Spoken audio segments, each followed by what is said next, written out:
The day after Burfict was sent to the showers prematurely in the game at Indianapolis, the NFL suspends him for the rest of the season. 12 games, an unprecedented suspension for an on-field infraction, Chris. The prior record, 5, set by then Titans defensive tackle Albert Haynesworth for removing the helmet of then Cowboys center Andre Garrod and stomping him on the forehead with a cleat. That was a 5-game suspension, and it was upheld on appeal.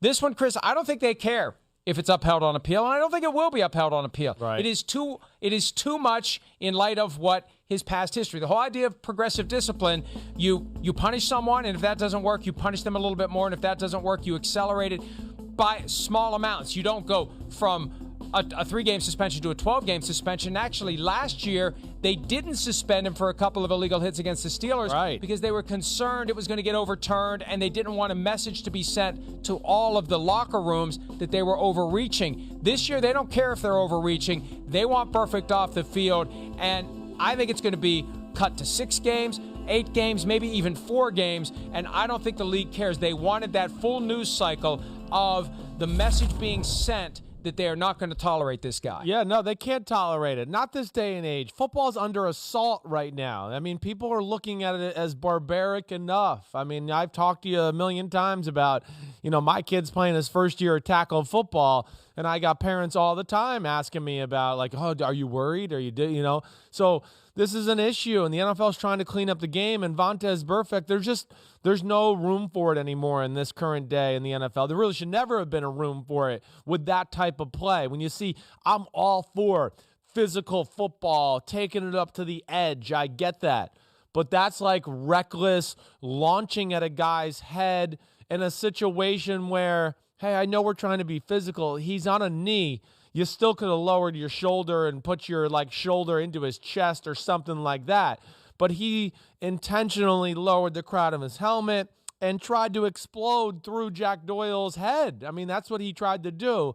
And I think the NFL is completely correct to suspend him for the whole season. 2 things real quick. Yeah. He was down, but he wasn't down because in the NFL, you can get up and keep going. And before last season, that's a perfectly legal maneuver. That wasn't the spearing type maneuver with the crown of the helmet right into the guy. It was dipped, it was lowered, and it was the violation of the rule that the NFL added in 2018 and is enforcing more aggressively in 2019. Any lowering of the helmet, any contact to the helmet, front, side, top, wherever, if you do it, you're going to get penalized, you're going to get fined, and you may be ejected and or suspended, and your history is a factor. And Burfict's history and reputation is why it was a 12-game suspension. Right. And my guess is they just said enough. And, Chris, I won't be surprised if after this season he gets the Colin Kaepernick treatment. And the way I look at it, if you're going to blackball Colin Kaepernick for nothing, and you've got a guy who is, a walking hazard to his fellow player, I'm not in favor of any type of collusion or violation of the rules that way. But if the 32 teams all simultaneously, individually decide we don't want to put this guy on the field anymore, then so be it. And you could argue he already should be out of the NFL, but maybe after what we saw yesterday, he will end up being a pariah, and deservedly so. Well, yeah. I mean, I'm like, I think there's a very real chance that does happen. I mean, it's risky. It's almost like bad off the field behavior there. It's I almost classify this as like, I'm not going to feel sorry for you, Oakland Raiders.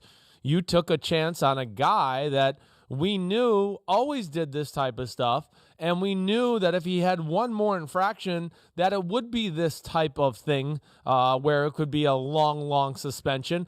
We all knew these were possibilities, and we all knew that there was a great possibility of happening because Vontaze Burfict has shown no governor, really, as far as when it comes to this. So let me ask you this, then. Let me ask you this. Yeah. Why did your guy John Gruden sign him? Because Vontaze Burfict is a good football player, and he does bring an attitude to your football team. He does do that. He's physical over the middle, yes, all of that stuff. But at the same time, with him bringing that, there's the risk there, and I'm certainly not going to feel bad, just like with Antonio Brown. We had enough information to say this could happen, so don't cry me a river when it does happen. Hi, I'm Mike Tirico, and thanks for watching. Make sure to hit subscribe for the latest news and highlights from NBC Sports.